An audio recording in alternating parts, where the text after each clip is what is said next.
Agora estamos ao vivo. Deixa eu ver se estamos aparecendo, porque tem um pequeno delay. Pronto, agora foi.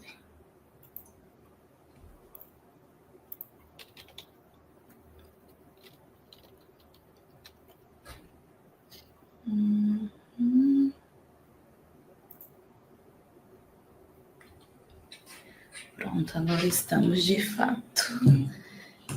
Boa noite, pessoal. Com muito prazer que a gente está hoje nesse evento, né, nessa oficina com a professora Leolívia. Primeiro, agradecer, professora, por ter aceitado o nosso convite, né, falado mais um pouquinho sobre esse assunto tão importante, né, e que a gente deixa muitas vezes para depois, né, que é esse o que fazer. A gente tem o costume de só lembrar do que fazer quando já aconteceu alguma coisa, né? E a arquivologia, ela nos ensina também que a gente tem que planejar, né? A base dela é esse planejamento, né? A gestão, a preservação, com base no planejamento. Então, não vou me alongar muito, né? Eu coloquei, pessoal, a descrição da professora. Resumo, né? Porque o currículo da querida dá não sei quantos metros lineares. Então, eu coloquei um resuminho aí na descrição do vídeo.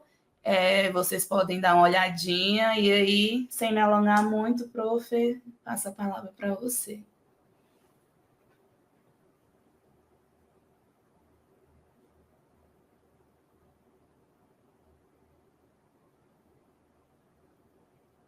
Olá, boa noite. Estamos com um delayzinho aqui também, estava me ajustando. Boa noite, então.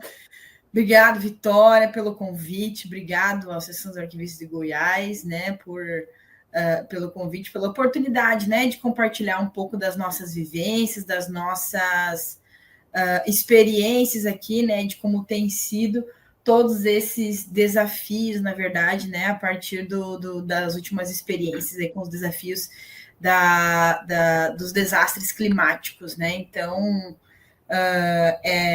tem sido parte, né, das nossas atividades compartilhar, né, e construir de modo conjunto. Então, espero que a gente possa ter uma noite também de partilha nesse sentido, né?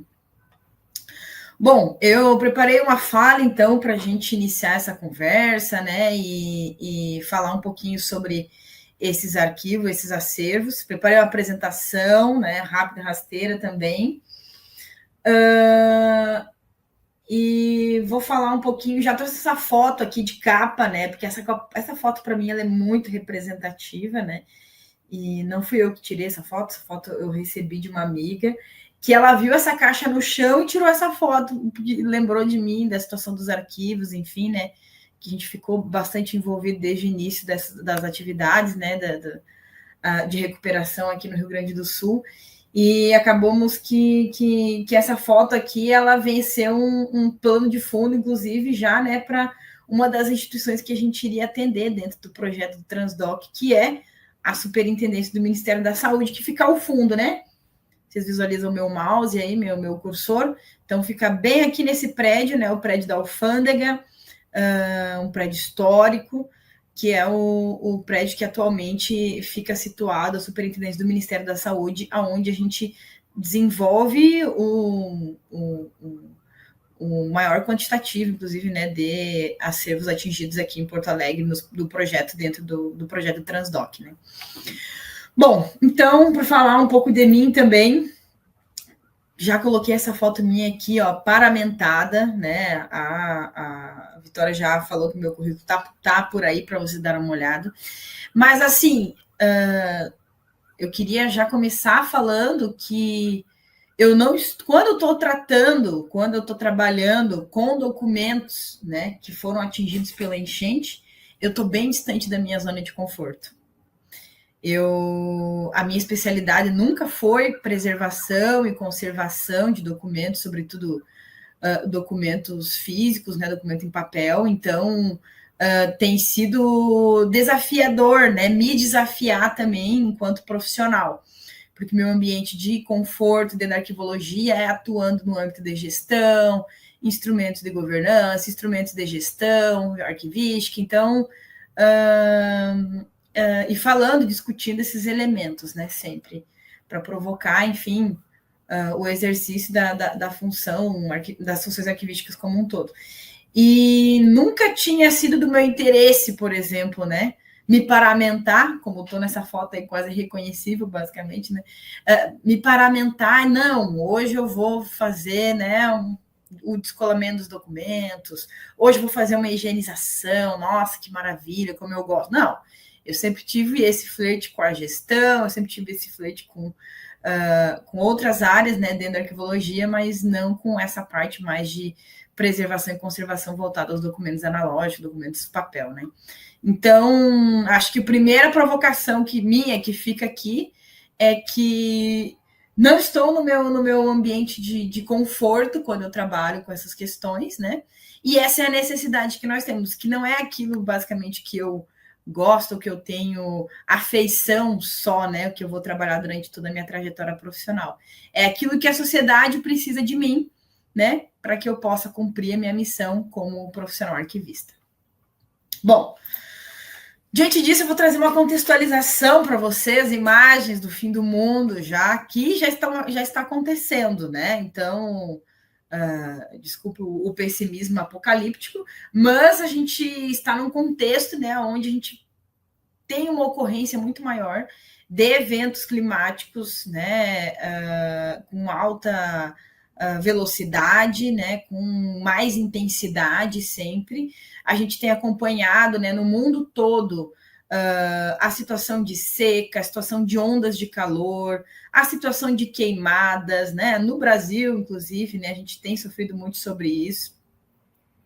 A emissão de gases poluentes também, né, que invoca toda uma situação também de aquecimento global e consequentemente, a gente tem o derretimento das geleiras, que aumenta o nível do mar. Então, assim, todo o ecossistema do planeta, né, se encontra numa situação comprometedora, vamos chamar assim, né, e sob riscos mesmo, né, de perda desse sistema onde vivemos, né, e que precisamos, né, de elementos e de espaços saudáveis para sobreviver, para reproduzir alimentos, né? E, enfim.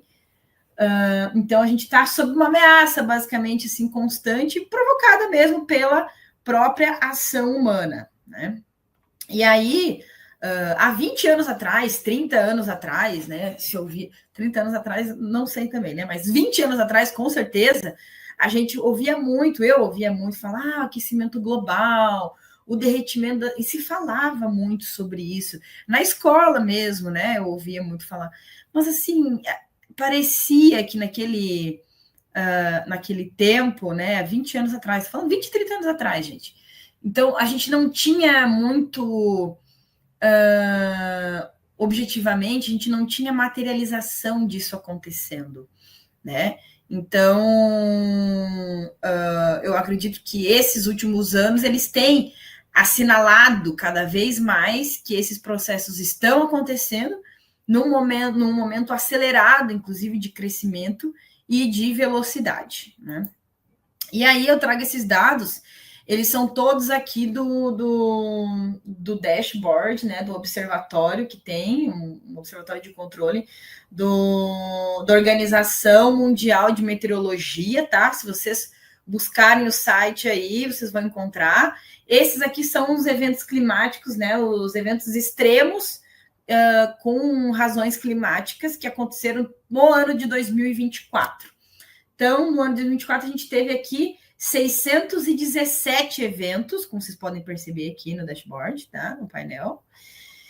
E desses 617, 152 deles, veja bem, 152 deles foram sem precedentes, ou seja, não havia acontecido antes e passou a acontecer em 2024, né? E aconteceu em 2024. Esse numeral aqui, 297, né? É a quantidade dentre esses 617, né? é a quantidade de eventos climáticos que não são comuns, mas que aconteceram em 2024. Então, veja, basicamente a metade desses eventos climáticos não são comuns de acontecer e aconteceram em 2024. Então, a gente vê basicamente aí dobrar, né? Esses dados indicam que está dobrando a quantidade de eventos climáticos, né? De desastre devido ao clima. E aqui a gente pode perceber que tem aqui ó, ondas de calor, né? São os eventos mais reportados, são ondas de calor, onde a média é superior a uma quantidade de graus Celsius especificamente, né? E também as enchentes, né? Que tá aqui, que não estão. As inundações, na verdade, né? Que não está descrito aqui, mas esse azulzinho aqui são as inundações. Então, dentro desse cenário, gente, aqui a gente está falando do nível mundial, né? E para ratificar esses dados, a gente vai para o cenário brasileiro e a gente tenta encontrar, então, né, alguns dados referentes à situação no Brasil, né? E o que eu estou trazendo para vocês aqui é basicamente, né, dados que são analisados por projetos de pesquisa que desenvolvem, né, pesquisas na área de meteorologia. E aqui eu trago já uma foto da Amazônia para vocês, que também, assim como eu, vocês devem ter ouvido já, que a Amazônia é o pulmão do mundo, né? A gente tem toda essa construção que a gente já, desde a escola, sobre essas questões, né? Vamos lá.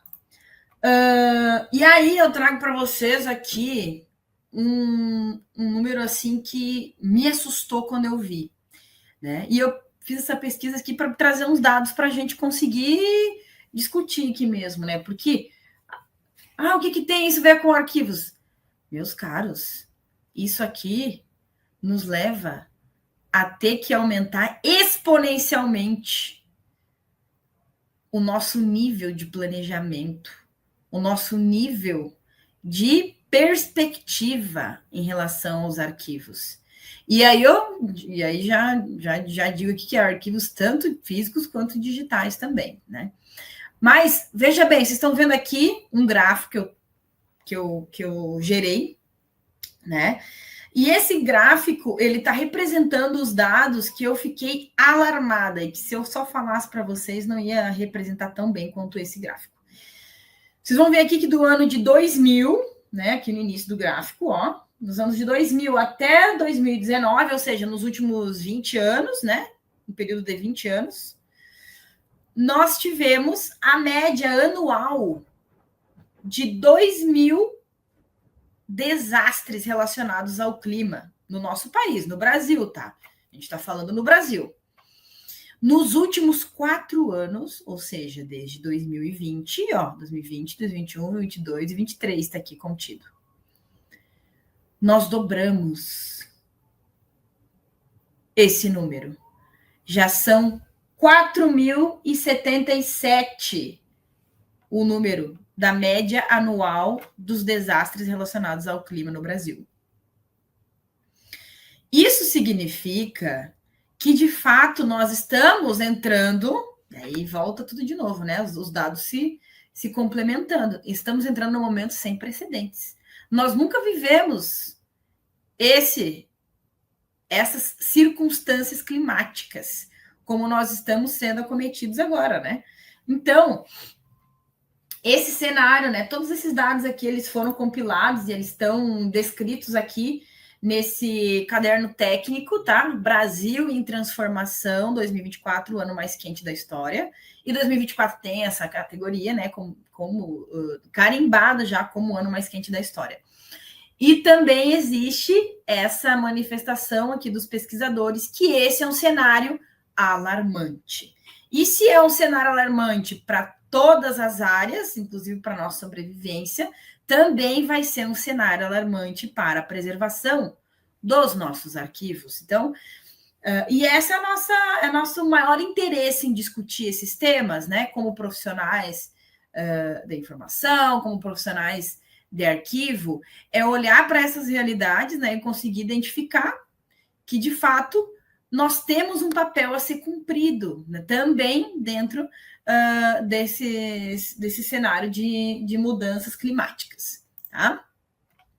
E aí, falamos do aspecto mundial, falamos do aspecto do nosso país como um todo, bem genérico, e agora a gente vai falar especificamente sobre o cenário das enchentes em 2024 aqui no Rio Grande do Sul. Bom, vocês devem ter acompanhado, né, pelos noticiários, foi uma situação muito desastrosa, muito trágica, né? São diversas pessoas, né, que vieram a óbito por conta desse desastre que aconteceu. Acho que foram mais de 180 pessoas, né, que perderam a vida nesse desastre, né? E tantas outras perderam suas casas, perderam, né, os seus bens, perderam suas coisas, né? Enfim, suas histórias também, né? Dentro desses percursos. E vocês devem ter visto já essas imagens, né? Essa fotografia aqui é uma fotografia que ela foi feita, né, bem do centro da cidade. Então, não sei se muitos aqui talvez já devem conhecer Porto Alegre, né?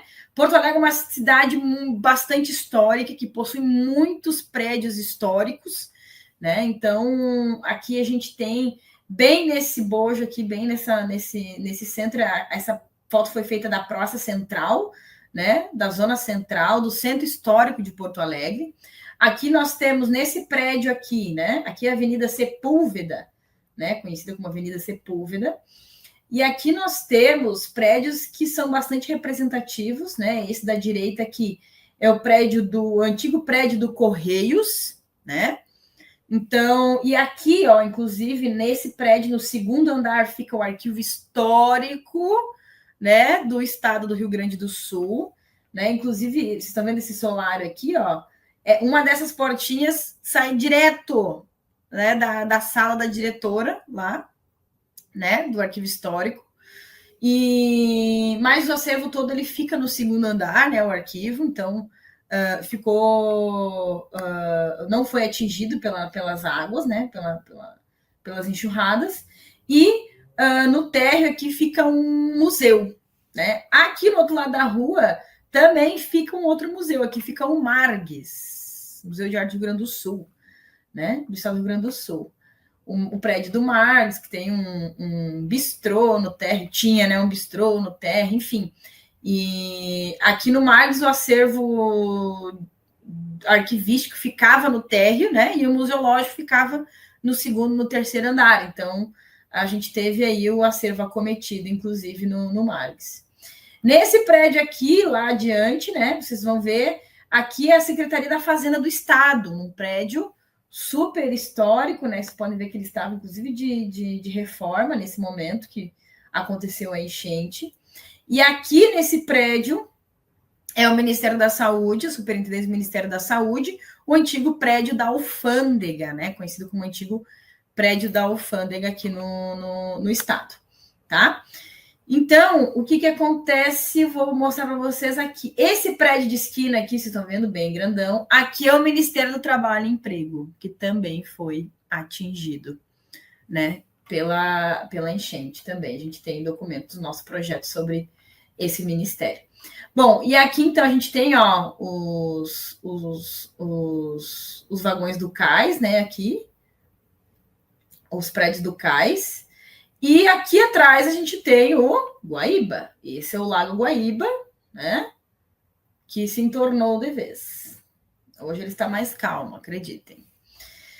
Mas o que a gente tem, né? A gente tem um centro histórico que tem uma vida cultural bem ativa e todos esses elementos foram atingidos. Todos esses aparatos culturais foram atingidos, né? De maneira muito incisiva. Então, a gente teve... Vou trazer até um mapa para vocês aqui depois, para a gente ter uma visualização melhor. Bom, já foi comentado também, né, nos noticiários, inclusive, que a gente já teve uma enchente, e sim, tivemos uma enchente 41 aqui em Porto Alegre, né, e essa em 2024. Então, assim, já aconteceu antes, aconteceu agora e vai acontecer de novo, né? Então, esses são os desafios que a gente tem daqui em diante, né? De pensar como que a gente vai se preparar para a próxima vez que isso acontecer, porque vai acontecer. E aí, como, né, que essas circunstâncias todas vai impactar, vai afetar os arquivos. Aqui eu já trago para vocês um mapa, basicamente, assim, vocês estão vendo aqui, esse espaço aqui é 1/3 do tamanho de Porto Alegre, tá nesse mapa, tá, gente? Então, e eu coloquei esse trecho aqui com esse mapa da mancha, que a gente chama mancha da enchente, né? Então, tudo esse grifado em azul que está aqui na tela, no mapa, ele foi o perímetro que foi atingido, tá? Pela água. Então, aqui vocês vão ver o aeroporto, né? E ao lado do aeroporto, a gente tem essa região aqui, Farrapos, o Maitá, aqui, né? Que é um bairro que é onde fica também, inclusive, o estádio do Grêmio, né? Que muitos jogos são transmitidos dali. Então, o que a gente tem nesse espaço? A gente tem nesse espaço aqui uma área chamada de Quarto Distrito, que é conhecido como um distrito, uma área mais industrial, uma área que tem muitos galpões, né? E aonde ficavam os galpões para acomodar, né, para fazer a guarda de documentos, inclusive documentos públicos, em sua maioria, nessa região que foi super atingida. Então, aqui a gente vai ter documento da Polícia Rodoviária Federal, da Polícia Federal, da Conab, a gente vai ter documento aqui, do Tribunal de Justiça do Estado do Rio Grande do Sul, do Tribunal Regional do Trabalho da 4ª Região aqui do Rio Grande do Sul. A gente vai ter muitas instituições, né, que fazem, né, desse local, desse perímetro ali, um lugar para guardar os documentos, né? Porque, mais uma vez, é um local que tem bastante pavilhão, que tem bastante, né, espaço de construção, tá? E aqui a gente vê, ó, a área do centro histórico, né? A zona central fica bem aqui, ó, né? Cidade Baixa, Praia de Belas, onde tem bastante órgãos públicos, muitos órgãos públicos, se não a maioria deles aqui, eu acho que eu vou dizer que 80% fica por aqui também, da administração pública estadual, sobretudo, né? Bom, e aí eu vou falar um pouquinho também das ações do Arquivo Nacional, né, nesse contexto, e um pouco das ações do Arquivo Público do Estado também nesse contexto. O Arquivo Nacional, né, ele organizou algumas ações, né, ele esteve no Rio Grande do Sul por diversas vezes, ainda vem, né, para acompanhar as atividades. E uma das primeiras atividades que eles fizeram, né, foram as publicações técnicas a respeito, né, das ações iniciais. Então, assim, o meu acervo foi atingido pela água, o que eu vou fazer? Como que eu vou resgatar? Quais são as minhas ações emergenciais, né, para esse momento? E aí vocês vão perceber que aqui na barra desses documentos, tá? Vai ter a logo do Arquivo Nacional, vai ter do CONARC, mas vai ter também as logos aqui, ó, do Arquivo Público do Estado, aqui do Rio Grande do Sul, e também do DAG, da Universidade Federal de Santa Maria, né? Que é o Departamento de Arquivo Geral da Universidade Federal de Santa Maria. Então, que é onde fica o Transdoc. Então, essas publicações técnicas, elas foram desenvolvidas e muito impulsionadas pelas ações que já haviam sido organizadas e sistematizadas pelo Arquivo Público do Estado, né, pela PERS e pela UFSM por meio do Transdoc, né? Então, a gente tem esses movimentos assim de articulação institucional, né, do Arquivo Nacional com os arquivos, né, do território da região, para que seja possível, né, articular melhor essas ideias, essas estratégias para a recuperação dos documentos. Bom, outra ação muito importante do Arquivo Nacional, que não dá para deixar de passar, de falar sobre ela, é sobre a disponibilização de recursos financeiros para a execução, né, das atividades de recuperação dos documentos que foram atingidos. E nesse meio tempo, o que foi feito? Foi feito um levantamento, né, dos órgãos que foram atingidos, e os órgãos que se manifestaram foram esses 19 órgãos que estão listados aí na tela para vocês, tá? E dessa lista de órgãos, né, foi feito esse levantamento e entendido qual era a proporção, né, dos documentos que foram atingidos dentro de cada realidade institucional. Então, o Arquivo Nacional foi atrás, né, desses recursos para fazer recuperação e conseguiu, então, 14 milhões de reais para fazer, então, a recuperação desses documentos, né, esse tratamento inicial desses documentos, tá? E aí, falando um pouco, voltar só para concluir, né, a questão desses recursos, né, eles foram basicamente divididos entre as instituições, né, do Executivo Federal, porque o Arquivo Nacional ele foi atrás desses recursos, né, como a Secretaria do Ministério da Gestão e Inovação de Serviços Públicos, preocupada muito com os documentos, sobretudo, do Executivo Federal, que é a responsabilidade do SIGA, né? Então, esses 14 milhões, eles foram dedicados, né, exclusivamente às instituições para atendimento das instituições do Executivo Federal, tá? Então, esses 14 milhões vieram e foi feita uma divisão a partir do quantitativo dos documentos que foram atingidos dentro de cada instituição, tá?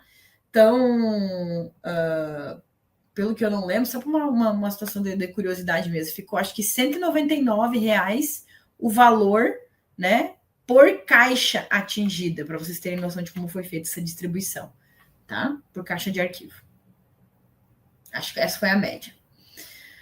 Bom, dito isso, então a gente tem como que foi feito nessa distribuição também, né? O Arquivo Nacional fez acordo com essas 19 instituições para fazer esse repasse a essas instituições, esse repasse financeiro, mediante a um termo, né, de execução das atividades, a um plano de trabalho das atividades, né? Não foi um dinheiro distribuído à revelia, né? As instituições vão ter que prestar conta, né, desse recurso que tenha sido utilizado de fato para essa finalidade que ele foi direcionado, né, esse recurso. Então, tem todo um mecanismo de controle, né, para garantir que esse recurso seja utilizado com o objetivo dele, tá?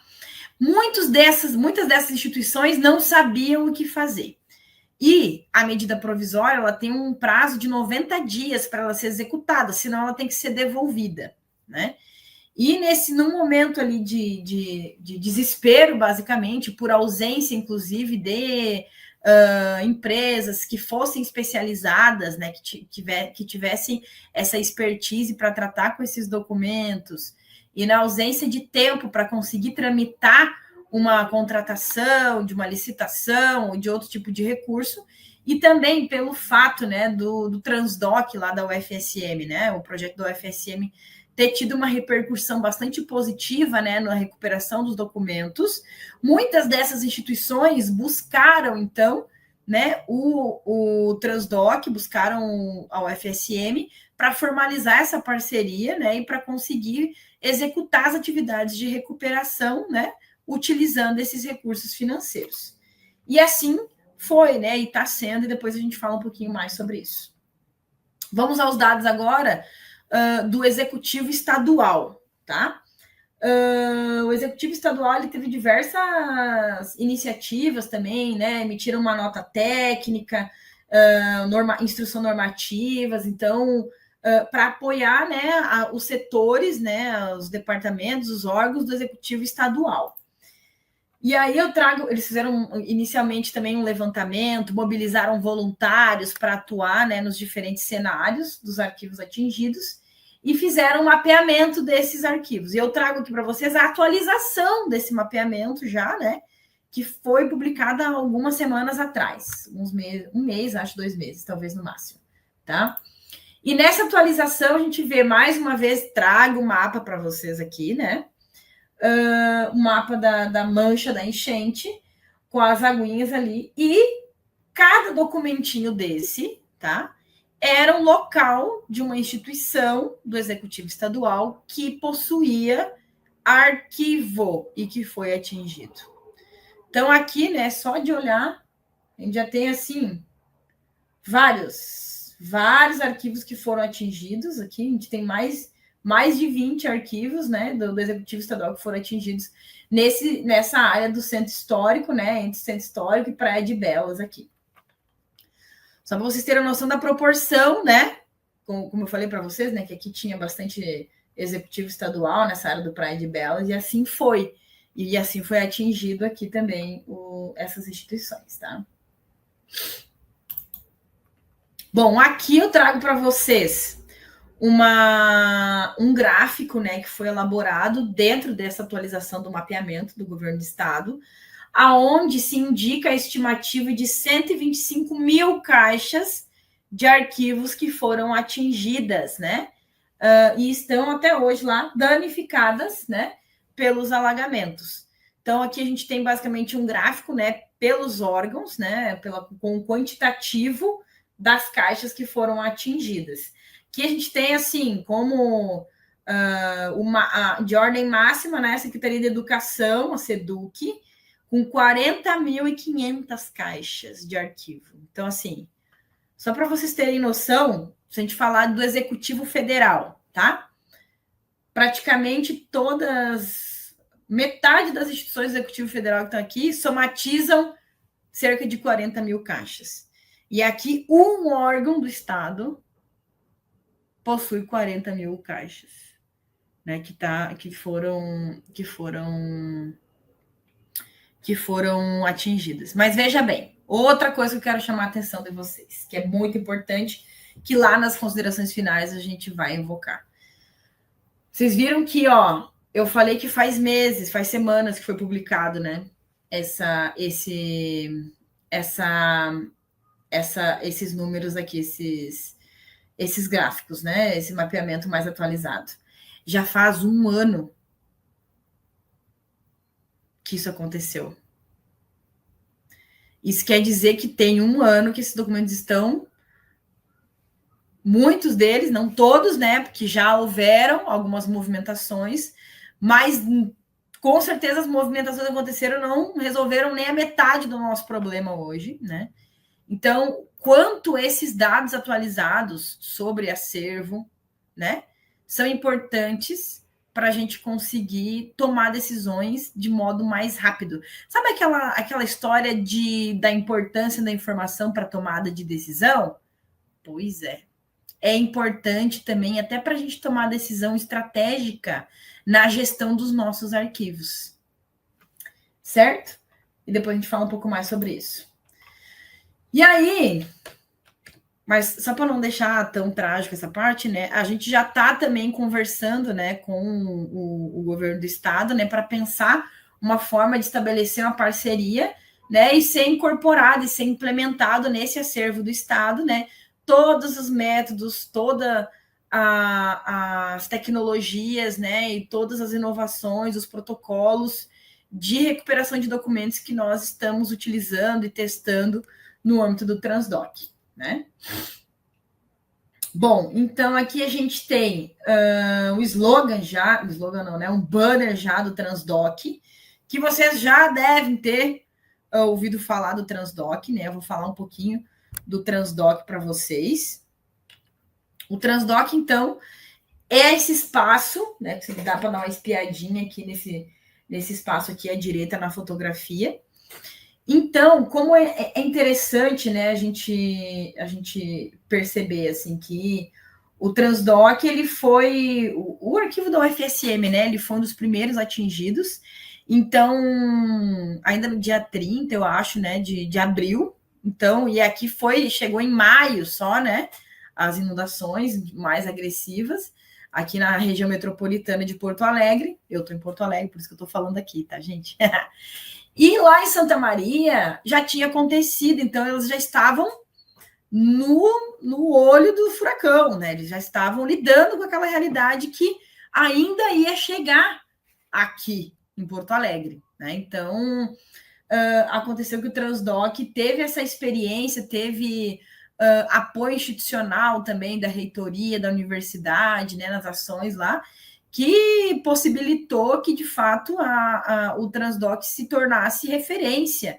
Aí, né, o trabalho também das profissionais que lá estão, a Débora Flores, a Dani Pradebon e a equipe toda de arquivistas, né, e de profissionais que atuam lá no DAG, né, da UFSM, tornaram, então, ampliaram, né, as atividades do DAG E aí se criou o Transdoc. O Transdoc é esse hub transdisciplinar que vai articular especialistas diferentes, né? Porque há essa necessidade, depois vou mostrar para vocês aqui, da gente entender, né, qual é a lógica de funcionamento dos fungos, qual é a lógica de funcionamento de engenharia mecânica de algum equipamento, para a gente conseguir entender. Então, veja bem que é uma visão de pesquisa no sentido da gente tentar construir algo, né, que seja representativo e que vá auxiliar de maneira significativa na recuperação desses documentos, né? Bom, ainda sobre o Transdoc, então, o que compõe o Transdoc? Um projeto de desenvolvimento institucional e um projeto de pesquisa. Então, esse projeto de desenvolvimento institucional está bastante voltado, inclusive, né, ao acervo da UFSM, que foi atingido, né, e que a maior parte deles, desses documentos estão congelados, né, estão em congelamento lá nos containers, né, da UFSM, né? E aí essas práticas, né, de recuperação, mesmo após congelamento, né, foram se tornando expoentes aí e deu origem ao projeto de pesquisa, Desafios e Estratégias na Recuperação de Documentos Arquivísticos e Danificados, que é exatamente essa forma, né, da universidade como um todo, né, do serviço público também, levar essa solução de recuperação desses documentos atingidos a outros órgãos públicos. E é o que se tornou, né? É o que gerou o espaço Transdoc, né? E não só o espaço Transdoc, mas também o movimento Transdoc, né? Que é todo esse hub interdisciplinar de tratamento de documentos. E aí, como é que acontece a captação de recursos do Transdoc? Existe muito investimento institucional lá na UFSM, né?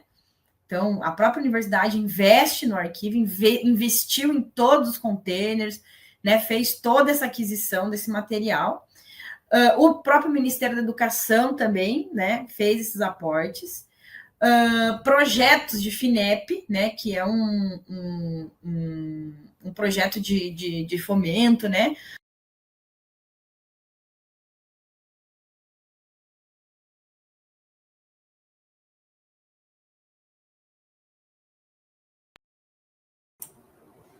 Pessoal, a professora Leolíbia caiu aqui da live. Aí a gente aguarda só um pouquinho, ela já vai voltar. Enquanto ela volta, vou até... Pronto, ela já voltou. E aí, gente, sentiram minha falta? Demais. Quase que abandonei vocês, né? Que coisa séria. Não, caí, mas levantei, gente. Tá tudo Pronto. certo. Eu não sei o que aconteceu, mas enfim. Que estranho. Vai, seguimos então. Então, o que a gente tem aí, né, também nessa situação de captação de recurso é o recurso do Arquivo Nacional, né? Que também foi a UFSM, né, foi um órgão atingido, também foi beneficiado aí com uma parte desses recursos. Ok, vocês vão vendo as fotinhas já aí. E aí existem os recursos descentralizados pelo Arquivo Nacional, né, dentro de uma realidade aonde o Transdoc acabou assumindo, né, a execução da recuperação de alguns desses órgãos. Então, daqueles 19 órgãos, né, que a gente viu antes, que foram beneficiados com recurso para a recuperação dos documentos, 10 daqueles órgãos, né, fecharam um acordo, então, com a UFSM para que todo o projeto de pesquisa, toda a tecnologia, todas as práticas, os protocolos e metodologias que estavam sendo desenvolvidas na UFSM com os pesquisadores da UFSM pudessem ser executadas também nesses órgãos, com os documentos desses órgãos, né? Então, a gente tem aqui os valores, basicamente, né, também respectivos desses órgãos. Aí teve os acordos que foram direto, né, das instituições com a UFSM, e teve os acordos que foram feitos do Arquivo Nacional direto com a UFSM para atender esses respectivos órgãos, tá? Do Executivo Federal. Então, o que acontece? Hoje, o Transdoc atende 10 órgãos do Executivo Federal, né? Atualmente, essa é a situação, né? E falar um pouco assim da minha atuação dentro desse projeto, eu coordeno as atividades que foram me designadas do Ministério da Saúde e da Anvisa, tá? Que aí, somados, né, a gente chega aí praticamente a quase 7 mil caixas e é o maior órgão, né, que nós atendemos aqui com uma maior quantidade de documentos. Por isso que ele tem uma operação individual, né, aqui em Porto Alegre e depois a gente vai ver como que isso funciona aqui, tá? Bom, ainda um pouco mais falar sobre essa estrutura, né? Mais assim de gestão mesmo e organização do projeto.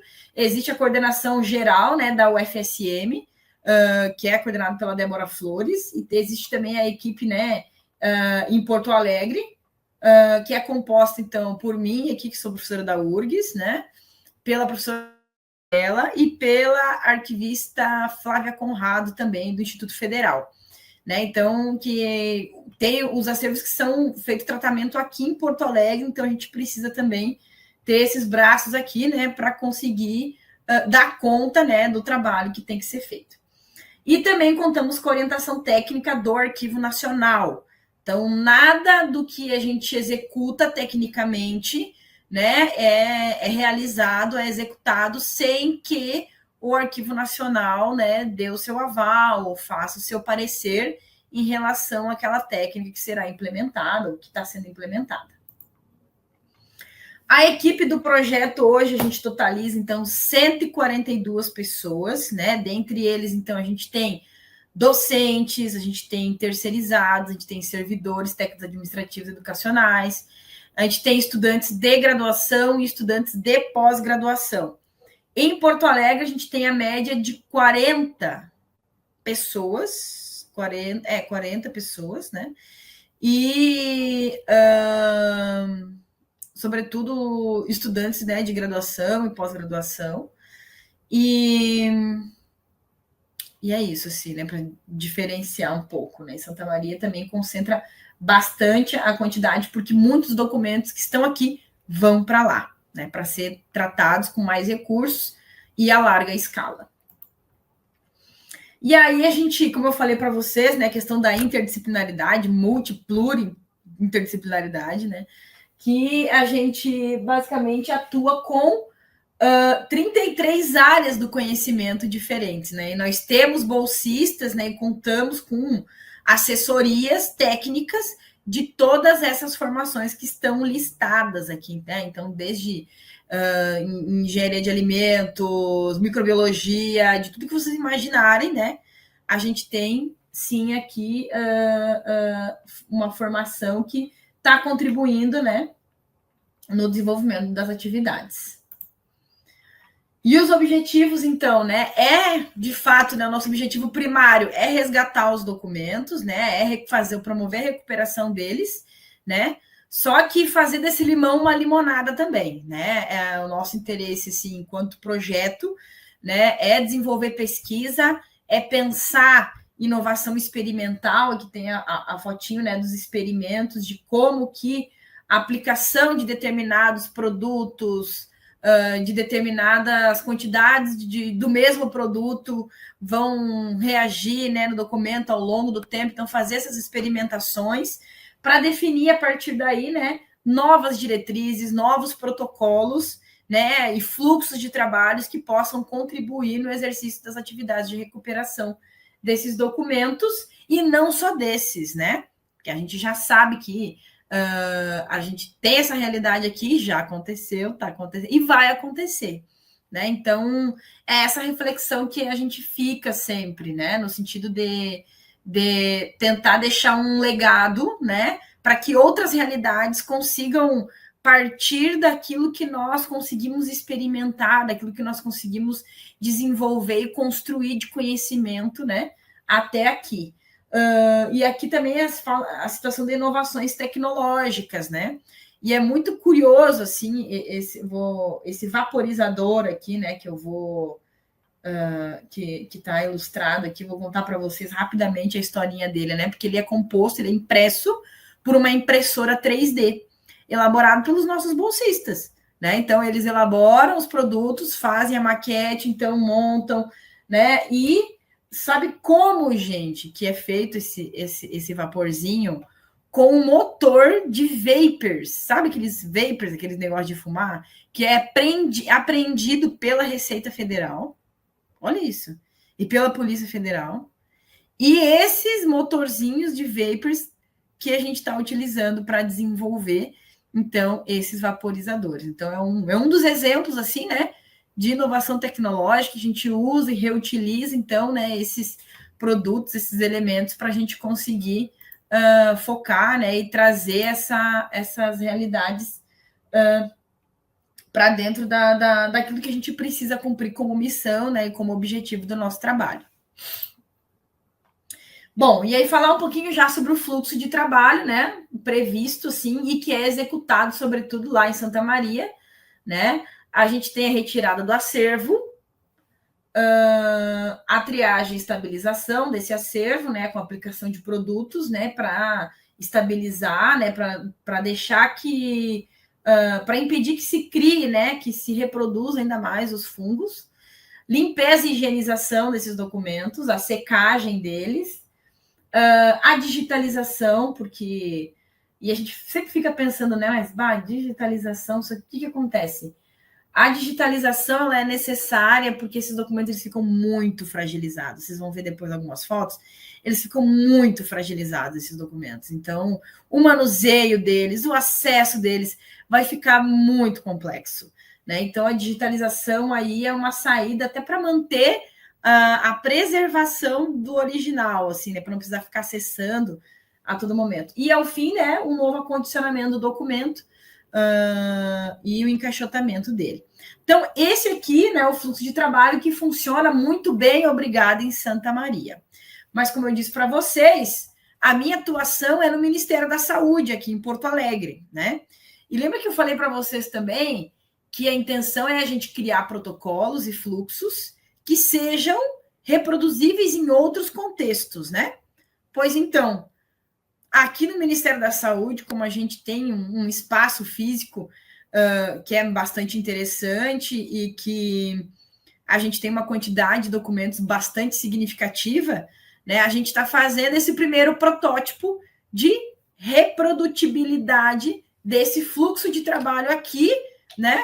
Dentro desse cenário do Ministério da Saúde e da Anvisa. Então, assim, o meu maior desafio hoje, né, como integrante desse projeto, é fazer as adequações, né, fazer a implementação de um mini transdoc, né, eu chamo de transdoczinho, um transdoczinho, né, com os recursos que a gente tem. E, assim, falando em recursos também, né, os recursos que vieram, aqueles 14 milhões, né, do Arquivo Nacional, que vieram de medida provisória, eles não podem ser utilizados, por exemplo, para material permanente, ou seja, eu não posso comprar um desumidificador, eu não posso comprar um ventilador, né, para conseguir acelerar esse processo, a secagem do documento, eu não posso investir em equipamentos que vão ficar como propriedade para qualquer instituição depois, né? Eu preciso usar esse recurso para material de uso mesmo, né? Ou para bolsas, né? De pesquisadores, bolsas de quem executa mesmo o trabalho dentro do projeto, né? Então, o meu maior desafio aqui é com os recursos que eu tenho dentro do contexto institucional do Ministério da Saúde, né?